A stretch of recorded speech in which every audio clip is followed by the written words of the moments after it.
როგორ გვესმის ილიას ენა, მამული სარწმუნოება. იყო ერთი კაცი, რომელიც წერილს ისე წერდა, როგორც სხვები ხმალს იქნებდნენ. მისი სახელი კარგად ვიცით, ილია ჭავჭავაძე. ხშირად ვგონია, რომ ილია ჩამორჩენილი თემაა, სახელმძღვანელოს გვერდებზე დამალული, მაგრამ თუ კარგად დაუკვირდებით, ის დღესაც ჩვენზე საუბრობს. და რაც უფრო ვაკვირდები დღევანდელ საქართველოს, მით უფრო და უფრო მეუფლება განცდა, რომ ილიას კითხვები დარჩა.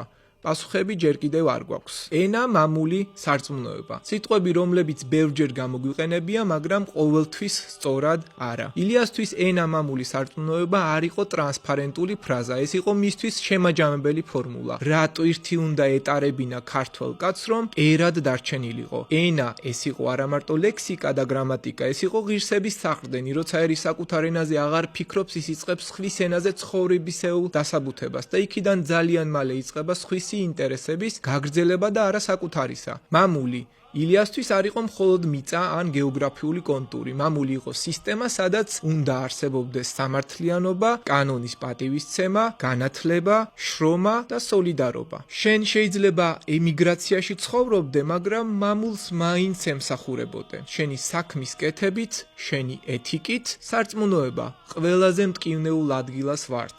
ილიას ტექსტებში სათითაოდ ჩანს. მისთვის სარწმუნოება პირველ რიგში სინდისია და არა სხვისი რწმენის წინააღმდეგ მიმართული ბრძოლა. იგი ხაზგასმით ამბობს, რომ ქართველურ ტრადიციაში უცხოს სარწმუნოების დევნა პრაქტიკულად არ ხდებოდა. სომეხი, ებრაელი, მუსლიმი, ვინც საქართველოში თავს აფარებდა, პოულობდა უსაფრთხო თავშესაფარსა და სინდისის თავისუფლებას.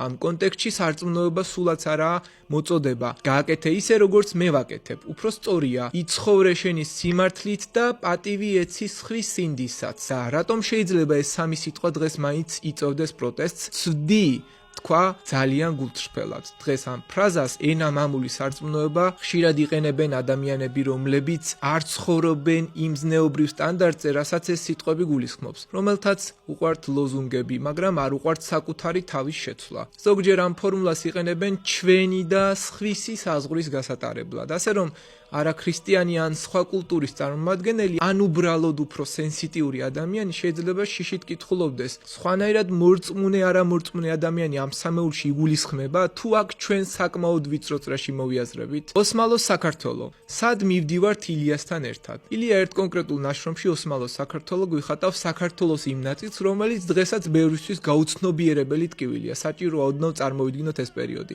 ქვეყანა დაყოფილია ნაწილებად, ერთი მხარე სპარსეთის გავლენის ქვეშ არის, მეორე ბიზანტიისა და ოსმალოს შორის მოქცეული, ზემო ქართლი, სამცხე კლარჯეთი, იქ სადაც დღესაც არის ჩვენი ისტორიული ძვლები და ნაშთები. ჩვენ ვხედავთ ერს, რომელიც ერთსა და იმავე ტკივილს იზიარებს. ერთსა და იმავე ბრძოლებში სისხლს ერთად ღვრის, საერთო სულიერ ლაყუჩზეა გამოკერებული, მაგრამ პოლიტიკური საზღვრებით გაყოფილია. ილია ამას ხაზავს.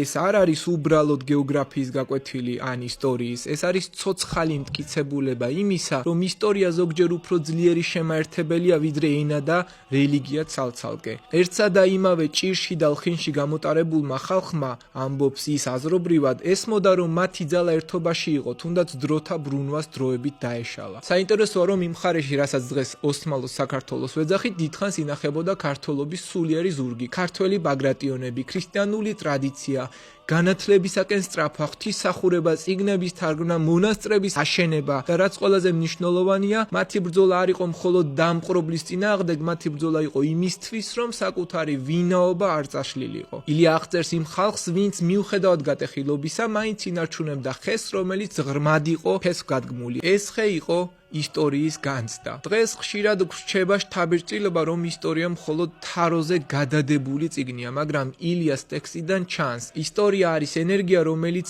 ან გვაერთიანებს, ან გვშლის. თუ მასგან მხოლოდ ლოზუნგები ავიღეთ, გვაქცევს იარაღის მსახურად. თუ არხეინად მივუდგებით, პატივსაცემად ვაღიარეთ, მაგრამ ცხოვრების წესში არ გავატარეთ, გველოდება ეტაპობრივი დაშლა. როცა დღეს ვახსენებთ ენას, მამულსა და სარწმუნოებას, ყოველთვის ღირს შეკითხვის დასმა. ამ სიტყვებს ვიყენებ ვიქნებთ იმიტომ რომ გავერთიანდეთ თუ იმიტომ რომ ერთმანეთს დავშორდეთ. პირადად მე ილიას ასე ვკითხულობ, ეს სამი სიტყვა არავის გამორიცხვას არ ითხოვს. ის პირიქით გვავალებს რომ ჩვენი საკუთარი სინდისით ვიცხოვროთ ზნეობრივად, პატივისცემით და პასუხისგებლობით. ახლა ძალიან მაინტერესებს თქვენი აზრი. თქვენთვის რას ნიშნავს ენა, მამული, სარწმუნოება 2025 წლის საქართველოში? შეიძლება თუ არა, რომ ეს ფორმულა ერთდროულად იყოს თან ისტორიის პატივისცემა და თან სხვადასხვა რწმენისა და მსოფლმხედველობის მქონე ადამიანების თანაარსებობის საფუძველი.